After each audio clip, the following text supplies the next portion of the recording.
According to the tenets of quantum field theory, an uneasy union between Einstein's special theory of relativity and quantum mechanics used to model the behavior of subatomic particles, empty space isn't actually empty.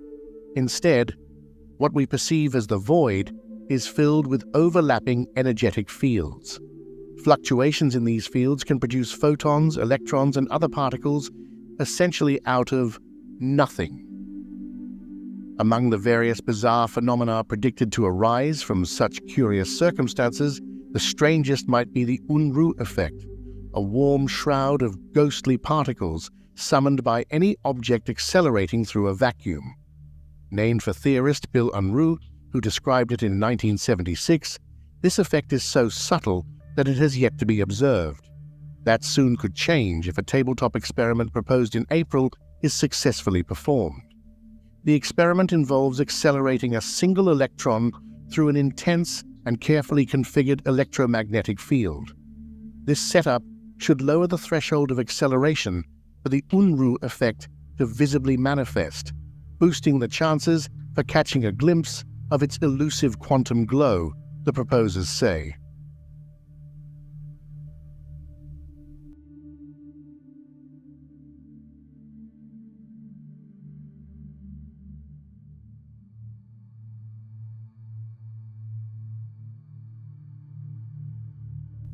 The quantum world defies common sense at every turn. Shaped across hundreds of thousands of years by biological evolution, our modern human brain struggles to comprehend things outside our familiar naturalistic context. Understanding a predator chasing prey across a grassy plain is easy. Understanding most anything occurring at subatomic scales may require years of intense scholarship and oodles of gnarly maths. It's no surprise, then, that every year physicists deliver mind-boggling new ideas and discoveries harvested from reality's deep underpinnings, well beyond the frontiers of our perception. Here, Scientific American highlights some of our favorites from 2022. Not all counterintuitive quirks of quantum physics are linked to natural causes. Some are arguably more self-inflicted, arising from researchers' questionable choices in how they name and describe certain phenomena. Consider the case of quantum spin, the label affixed to the angular momentum that is intrinsic to elementary particles. The term is confusing because such particles cannot physically spin. If they were simply ever twirling subatomic gyroscopes, their rotation would be impossibly fast, well in excess of the speed of light. But quantum spin is crucial to accounting for the observed behavior of electrons and other particles. Although they may not actually be physically spinning, the particles are clearly doing something. Exactly what that something is can be captured with utmost accuracy by mathematical equations, but its causal physical basis remains murky. One relatively new and highly controversial hypothesis appeals to quantum field theory for an explanation.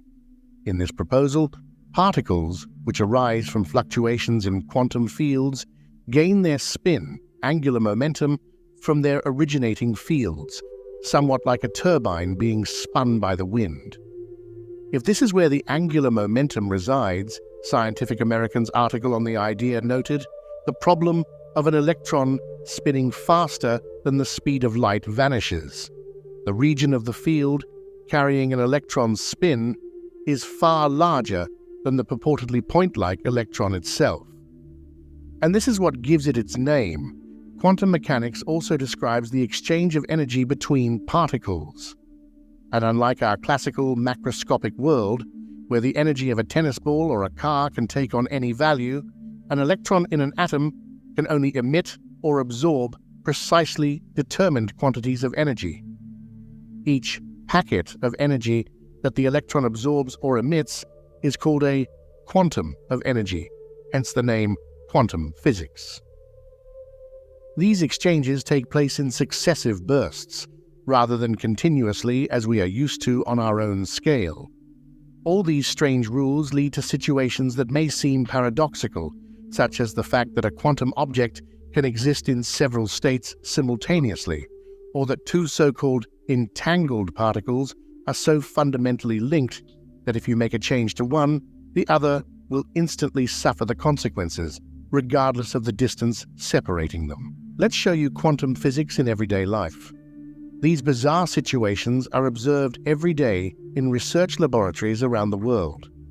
And far beyond the doors of research institutes, these phenomena are used to operate the many devices we use every day. One of the most astonishing discoveries of quantum physics is the famous wave-particle duality. In the 19th century, numerous experiments had shown the wave-like nature of light, but it was not until 1905 that Albert Einstein demonstrated a so-called photoelectric effect, which proved that light could strike electrons and eject them like Bosch balls. It was not until 20 years later that the French physicist Louis de Broglie realized that, far from being a problem, light, and any material particle, behaves like both a wave and a particle. This discovery led to a number of everyday applications, such as photovoltaic panels and the CCD sensors in our cameras. Similarly, the quantification of energy exchanges between electrons in matter has led to several fundamental innovations, without which modern technology would not exist.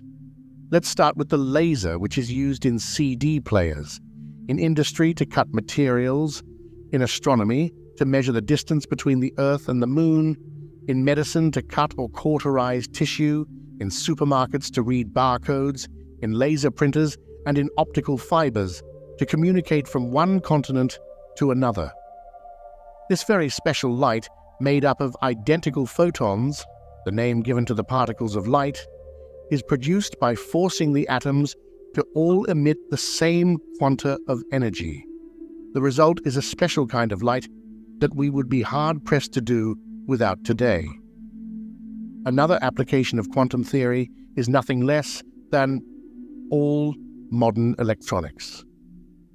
This technology, found in our mobile phones, watches, vehicles, computers, medical devices, pacemakers, bathroom scales, blood pressure monitors, cardiac defibrillators, and an infinite number of other everyday applications, works thanks to an understanding of the behavior of electrons in a category of materials called semiconductors. That is, materials that are naturally insulating but can easily become conductive if a small electrical voltage is applied to them. This property, which allows the passage, or not, of an electric current to be controlled at will, is used to build the diodes and transistors that are the basic building blocks of all electronics. And when you mix controlled light emission and semiconductors, you build LEDs, light-emitting diodes, which are currently replacing a large proportion of the old, much more energy-consuming light bulbs. So friends, what do you think about this theory? Write your views in the comments section. And don't forget to subscribe to our channel to get interesting videos. If you like the video, please like and share the video.